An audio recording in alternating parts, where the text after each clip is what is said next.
Changes, that's often a big resolution for the new year. 2010, certainly no exception to that. Things from making more of it to maybe saving more of it and spending less. Easier said than done, huh? One thing to make those resolutions, keeping them, however, quite another.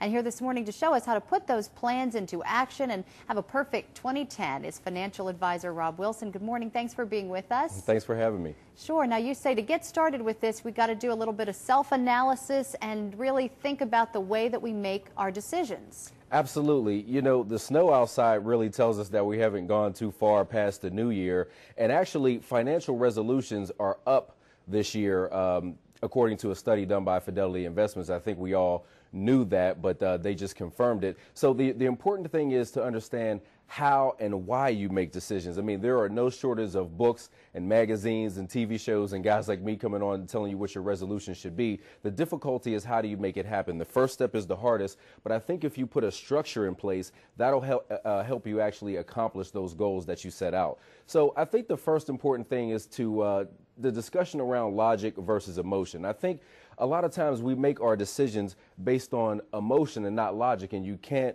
fight emotion with logic. So you want to know why you make your decisions. You know what you should do, but how does that translate into what you actually do? I think it's also important to recognize what your feelings are about money. Has the recession made you more fearful about investing in the market? Perhaps how your parents felt about money and taught you about money when you were growing up, that may have an effect on how you deal with money today. And maybe, you know, you don't want to do a budget because it makes you feel like you're under too many constraints. So I think it's important to understand those feelings so you can deal with them. And you know what? It's okay to care about money. I think next to oxygen, money is probably the second most important thing in our lives, and that's only because they haven't figured out how to charge us for oxygen yet. So it's okay to care about money. It's important. Interesting point you make there about emotion, because obviously retailers understand this very well. The impulse buy items are there. You don't think about the fact that you need a pack of gum or that you want a candy bar. It's right there. It's convenient. You pick it up, and before you know it, 99 cents has been added to your bill for a candy bar. I mean, that is a very, very good point that you bring up there. But automation is something I think that can maybe take some of that emotion out, can it, Rob? I mean, if you automatically start to save by saying, take $50 out of my check or $10 out of my check, it makes a difference.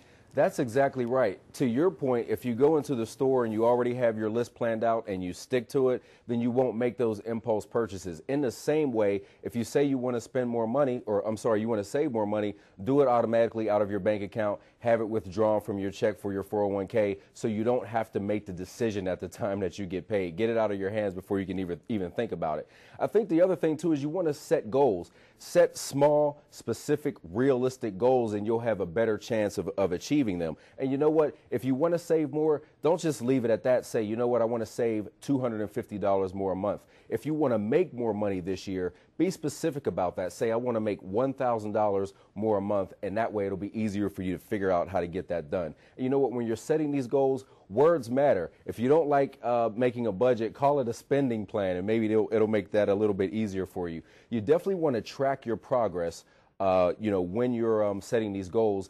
And obviously, don't forget to reward yourself if you're doing well. If you've saved up some money, hey, why not go out for a nice dinner sometime? There you go. I like that part anyway.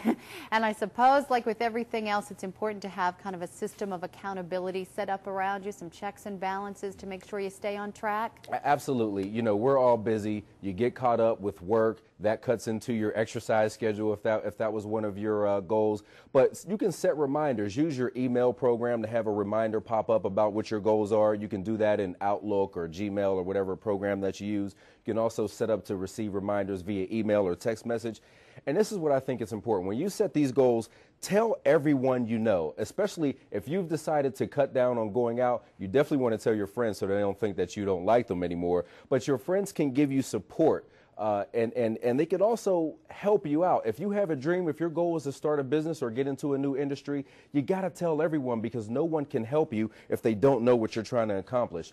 And the most important thing we talked about in the intro about having a perfect 2010, but don't get discouraged if you fall off the wagon a little bit, if you miss a workout. It's okay.